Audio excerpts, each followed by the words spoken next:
আসসালামু আলাইকুম ওয়া রাহমাতুল্লাহি ওয়া বারাকাতুহু।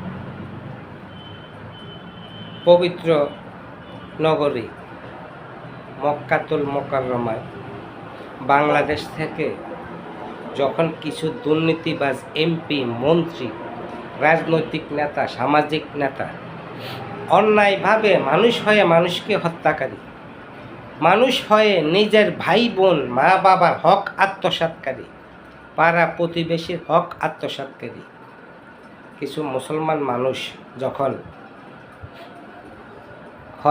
পবিত্র হজ করতে গিয়ে ওই যে জামারায় মানে শয়তানকে যে পাথর নিক্ষেপ করে, যখন শয়তানকে পাথর নিক্ষেপ করে তখন শয়তান একটা বিব্রতর মধ্যে পড়ে যায়। এক শয়তান আরেক শয়তানকে ডাক দিয়া দেখছস আমরা লোক আমরা রেইডায়। এক শয়তান আরেক শয়তানকে বললে দেখছস আমরা লোক আমরা রেইডায়।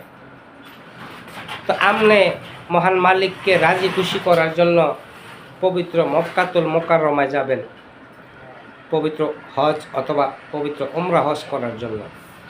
এখন শয়তান যদি আপনাকে নিয়ে এরকম মন্তব্য করে তাহলে কী লাভ এই হজটা আপনি করে ভাই?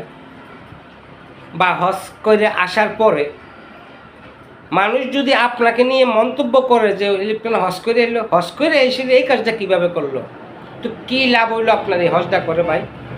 আপনি তো হজ করতে যাবেন মহান মালিককে রাজি খুশি করার জন্য। এখন এটা কোন রাজি খুশি করলেন মহান মালিককে? আপনি হজ করতে যাওয়ার আগে যেটা ছিলেন, হজ করে আইসেও তো ঠিক সেই এইটাই তো লাভ কি আর হজ করে? ওই যে লাস্টে শয়তানের কথাটা রাইটু জিজ্ঞা, এক শয়তান আরেক শয়তানের জন কয় দেখছস আমরা লোক আমরা রেইডায়।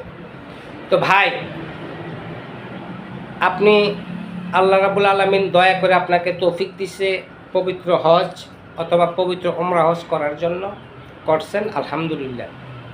করার পরে আপনি আপনাকে মহান মালিকের জিম্বায় একটু সতর্ক রাখার চেষ্টা করেন যাতে মানুষ আপনাকে নিয়ে কোনো মন্তব্য না করে। হয়তো আমার কথাটা খারাপ লাগতে পারে, যদি কারো মনে আমার এই কথাটা খারাপ লেগে থাকে আমার কিছু করার নাই, যেটা বাস্তব এটা আমি বলছি।